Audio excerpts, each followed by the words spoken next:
Welcome to Writing Rule with Allie, the fiction writer's inspiration station for rural life and lifestyles, from historical to post-apocalyptic, helping you bring your rural stories to life. I'm Allie, and on this very special 1-year anniversary week, I am bringing you an extra episode.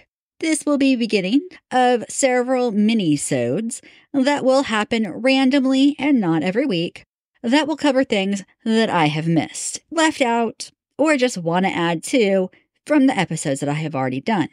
We will call this mini episode number 1, or minisode 1, if you will. Writing rabies in people. Stick around to the end to find out all the ways things could possibly go wrong. Now, let's get into this. If you've been around long, you know that I have a whole episode on rabies in people. Somehow, in all of that, I forgot a vital part. So, I am here to fix my oops. Let's cover what I missed out. Hydrophobia. How on God's green earth I missed that, I have no idea. And nope, it is not a fear of water. I was shocked to learn that. So, what is it? Hydrophobia is defined as an involuntary throat spasms that can be very painful, which happen every time that a person tries to drink or even thinks about drinking water and is caused by the rabies virus. This means hydrophobia is not a real phobia by definition. Phobias are fears, while hydrophobia is a physical, uncontrollable reaction to a specific stimuli, in this case water. This symptom of rabies does not present until late-stage rabies. By the time this symptom shows, the chances of survival are 0. In fact, there is only one person in all of history who has lived after showing the signs and symptoms of the rabies virus.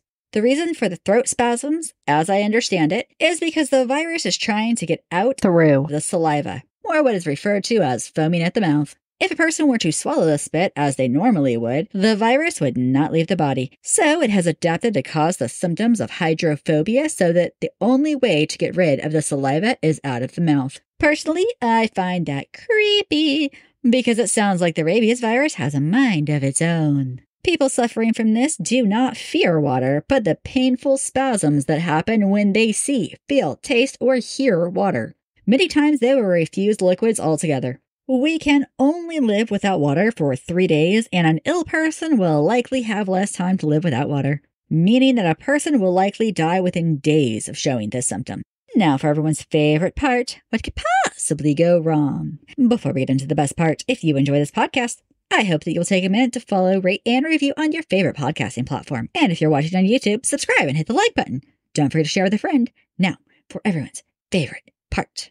Likely to go wrong. Your character shows the signs of hydrophobia, but a loving family member tries to get them to drink anyway, knowing they need water to survive. This causes the person suffering from rabies to lash out physically and attack the person. Possible to go wrong? Your character is suffering from hydrophobia and they are foaming at the mouth. This makes it hard for the family caring for them not to come in contact with any bodily fluids, and they risk contracting rabies also. Possible to go wrong?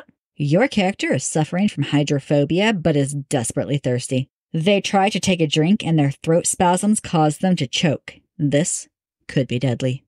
Thanks for listening. You can find this episode's show notes and helpful links to learn more on my website, AllieHart.com. That's ALLEYHART.com. Subscribe and follow for more episodes. Connect by dropping me a comment on my YouTube videos. A new episode comes out every Monday. Until then, happy wordsmithing.